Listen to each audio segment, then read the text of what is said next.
अध्यक्ष होंगे।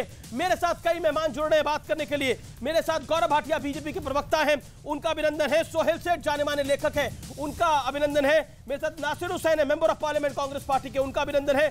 मेरे साथ दिव्या मद्रेना है, एमएलए कांग्रेस पार्टी की, उनका अभिनंदन है। सोहेल सेठ, 40 सेकंड में मैं आपसे जानना चाहता हूं, ये जो कांग्रेस में चल रहा है, जब लड़ाई 2024 की है, 2022 की है, क्या कहना चाहते हैं? 40 सेकंड, सोहेल सेठ।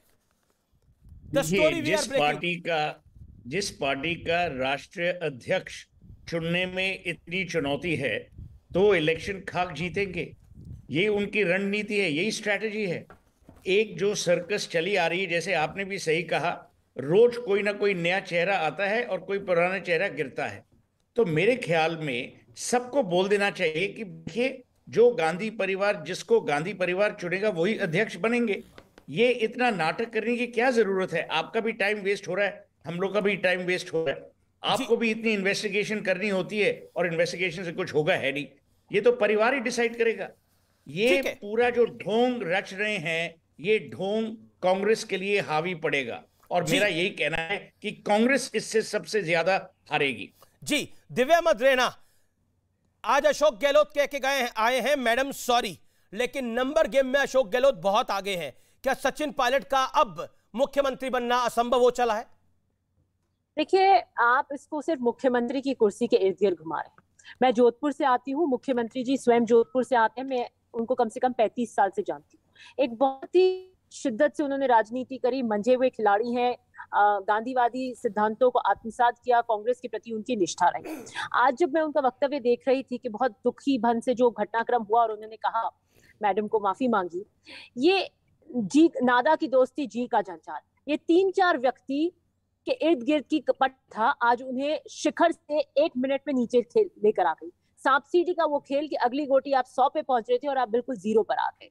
ये सिर्फ 3 व्यक्ति जो अपनी कुर्सी को बचाए रखना चाहते। मुख्यमंत्री वो 3 टर्म रह चुके हैं, 1 साल और भी रह जाएंगे तो कोई बड़ी बात नहीं है। आज जो बहुत दुख की बात है कि एक व्यक्ति, गांव से गरीब व्यक्ति, आम व्यक्ति, जो निकल कर पार्टी में 45 साल वो रहे, 3 बार मुख्यमंत्री रहे, सेंटर में मिनिस्टर रहे, महासचिव रहे, 5 बार सांसद रहे, 5 बार एमएलए रहे, आज उस पार्टी के सबसे सिरमौर पद पे बैठते, जहां कभी पंडित जवाहरलाल नेहरू, इंदिरा जी, सोनिया जी, राजीव जी, राहुल जी बैठे, और किसी 4 व्यक्तियों के घटनाक्रम के कारण आज उन्हें सॉरी मैडम कहना पड़ा। उन्हें ये कहना पड़ा कि नैतिकता के ऊपर ये सही नहीं होगा मेरा यहाँ रहना, क्योंकि बीजेपी भी इसको प्रोपोगेंडा बनाएगी, सारी उसको नेगेटिव लिया जाएगा।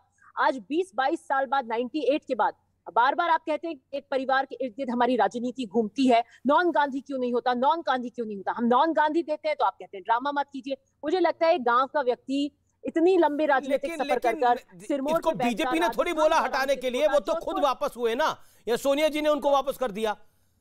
देखिए, कोई भी घटनाक्रम रहा हो, वो एक बंधे हुए खिलाड़ी है, वो इस बात को समझते हैं कि जो घटनाक्रम अनफोल्ड हुआ, जिससे उनके नेतृत्व पे प्रश्न चिन्ह लगा, उन्होंने नहीं कराया। वो कह रहे हैं उन्हें तो पता ही नहीं था ये सब कुछ हो रहा था, उनको जानकारी ही नहीं थी।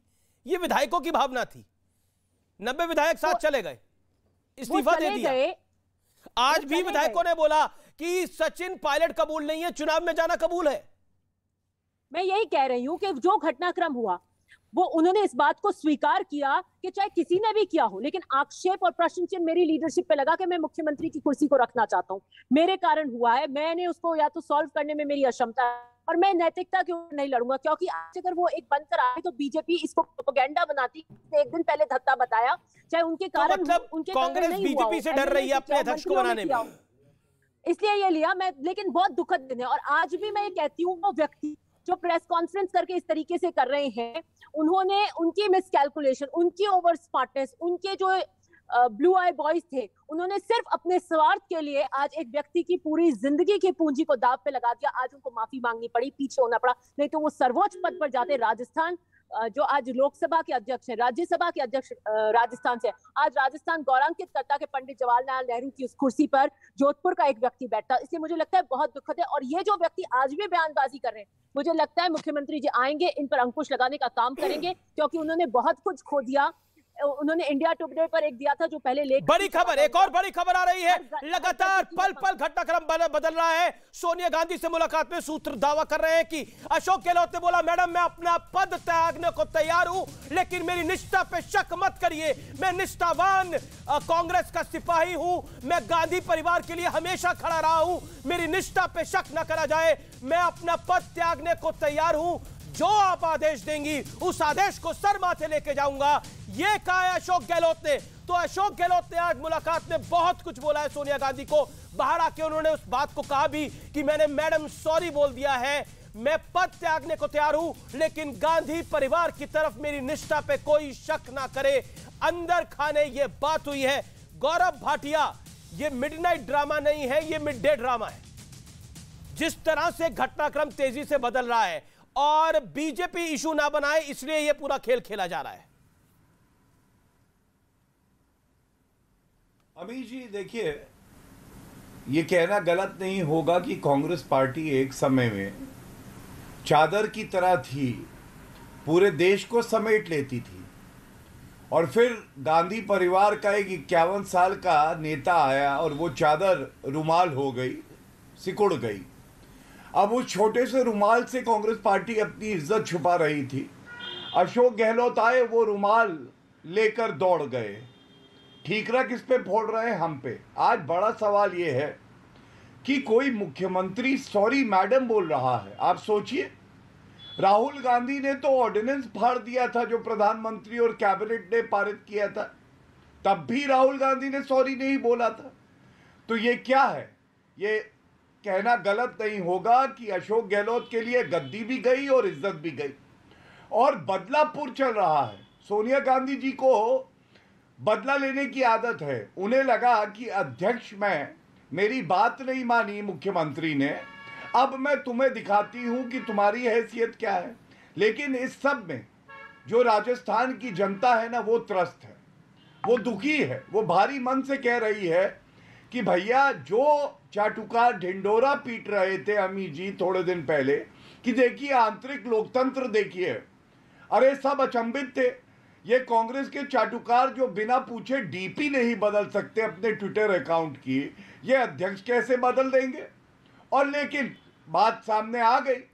ये है क्या कि जब तक आप उस परिवार के सामने मत्था टेकते रहो तब तक ठीक है। जरा सा अशोक गहलोत जी ने दिखाया कि वो मुख्यमंत्री हैं, तो उनको दिखा दिया कि उनकी क्या हैसियत है, और ये दुखद है। दूसरी बात मैं ये कहूँगा, अध्यक्ष पद की जो साख है ना अमीर जी, वो गिर गई कांग्रेस पार्टी के। क्यों? पहली बात, जब अध्यक्ष ने कहा अशोक गहलोत से पर्चा भरो, तो उन्होंने कहा मैं पर्चा भरूंगा, आज नहीं भर रहे। उस दिन इसलिए कहा था क्योंकि वो सोचते थे कि मैं मुख्यमंत्री भी रहूंगा और अध्यक्ष भी। लेकिन उसके बाद अध्यक्ष की नहीं सुनी। दूसरी बात, आज अध्यक्ष का पद छोटा हो गया और राजस्थान के मुख्यमंत्री का पद बड़ा हो गया, तो भी गांधी परिवार के लिए ये किरकिरी होने वाली बात है। और इसीलिए मैं कहूंगा, आप राजस्थान की जनता को तो भूल गए, केवल अपना स्वार्थ और हित साध रहे हैं, और ये जनता देख रही है। ठीक है, ओके। आचार्य प्रमोद कृष्णम, ये जो गेम चल रहा है कांग्रेस पार्टी के अंदर, इसका अंत क्या है? ऐसा लग रहा है कि कोई किसी की कुर्सी खींच रहा है, कोई किसी